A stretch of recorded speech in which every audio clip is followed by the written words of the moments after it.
JD here, and as you can see by the title of this video, we are going to be doing gameplay of the last F1 Esports event, which is now live, and it's from this Friday midday today till midnight on Tuesday. And luckily, as you can see by this, I've got through last round, so my time will not count for this, but I still want to give it a go because yesterday's video, if you haven't seen that, that was my first time using the wheel around Monaco, and I'm very good on the controller around there, but I'm pretty much just a complete noob on the wheel. So I just thought I'd give myself a go at this to just constantly improve, because that's what I want to do. I just want to just improve every single day in all conditions, and I thought this would be quite an interesting thing to do. But you can see a few runs here getting held up by Perez, because that's the only AI car you have to overtake, and it's a little bit of a nightmare. So this is going to be my best run now. I'm not saying this is a very good run at all. It did feel actually pretty good, pretty solid. I think this is like my 4th or 5th attempt after an hour or so this morning. I know there's a lot more time in this, so any advice that anyone can give me, but if you are struggling, hopefully this can help you out as well, what I think you should be doing. But nevertheless, I feel this is actually a pretty solid run, getting a really good exit off the pits, because that is, you can make up so much time doing that by just basically just coming out at that speed. If you're going too tight, you're just going to lose about at least a second straight away. So using 9-11 wings with 11 ballasts, I feel that's working pretty well. That might be wrong, but for me, anything below that just felt a little bit too understeery. I might even go higher, to be honest, but I know I can probably shave a good two or so seconds off this time. It felt the same as Spain when I did it last event. It felt my initial time was pretty strong, but then after a couple of days you realize how much time you can actually gain. Just a little few tenths per sector all adds up massively, and you get a big bonus for a better faster lap. That's something you definitely need to keep in mind. But I felt pretty happy with this, as I said, feeling better every single day, trying to take this as cleanly as possible. I know you can cut that chicane quite a bit, and the first corner you can take a lot of curb, which I showed in my video yesterday.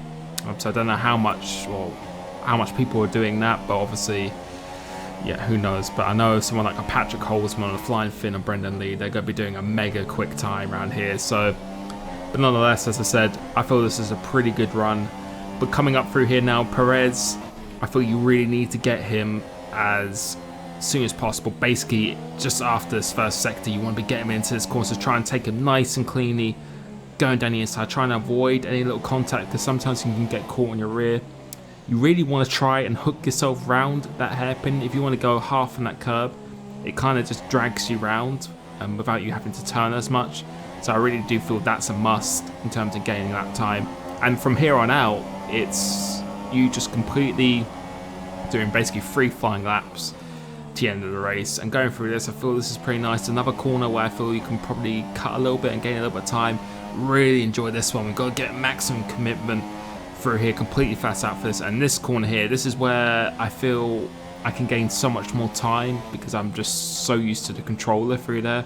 I know you can probably take it in 5th and just not cut the second part necessarily, but I just feel I can just carry a lot more speed, and I think over the next few days I'll be able to see how much faster. As we do 11.7, which is not a bad, pretty much second lap, or a clean lap without overtaking the AI.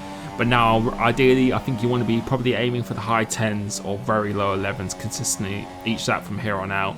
And I use Rich for this first sector and go back down to standard. Just, I feel, probably just gives you a little bit better traction, but you could probably run almost Rich to the end of the race now. But I think you only just have to leave it just standard for this section. You can run Rich through sectors 1 and 3, but I don't really feel it's that beneficial, because it will just wheel spin just a little bit too much. You can see going down Rich Mix, going through the tunnel, and easy flat out, of course. As you come out into the light, you want to be braking, going that down to standard, clipping this really nicely, not cutting the corner, and a really nice exit up here. You can make up a lot of time through this, but maximum commitment, almost hitting the wall. We can get damage in this, unlike time trial, no damage. Again, you can cut that corner. I feel I can just gain so much more speed. Really enjoy these sequence of corners, and this, I'm missing the apex on my first few laps on that, so I definitely lost a 10th or 2 for that last corner. Very, very difficult, because it's just, the margin of error is so small. You can take a lot more curb than that, as I said, as I showed in my video yesterday.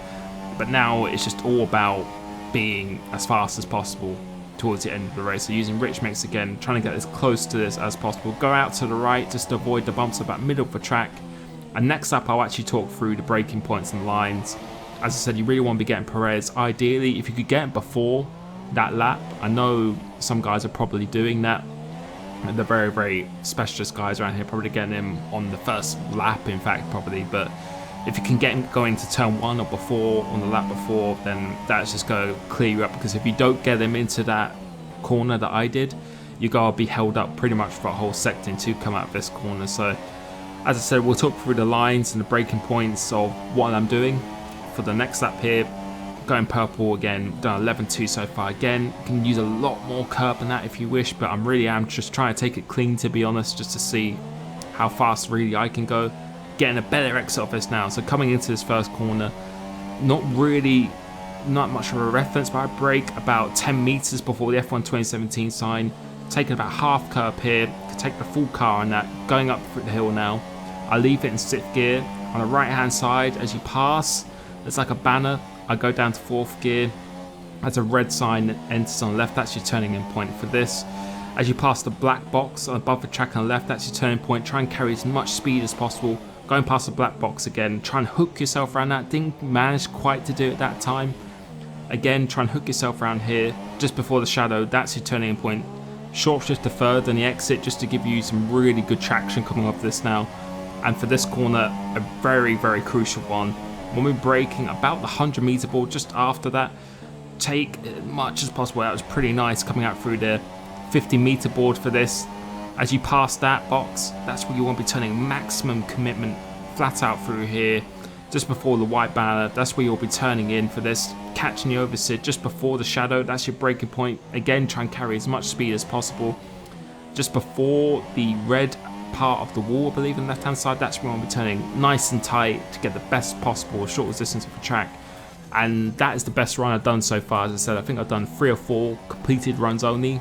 I know there's just a lot more time. I think I can probably get maybe a mid-10 as the best lap, and then constantly in the 10s as well, and hopefully get Perez on the first lap. But I thought that was just a nice little teaser or a test for me to just continually improve. Good luck to everyone who's trying to qualify for this event. I really do wish you the best of luck, because it's very hard to overtake around here. So I know there'll be a lot of grinding going on. Thank you for supporting my videos. Any tips, of course, feel free to give them to me, because I need to learn as well. And hopefully you have learned something if you're struggling as well. So those are my lap times. Thank you for the support, and I'll catch you next time.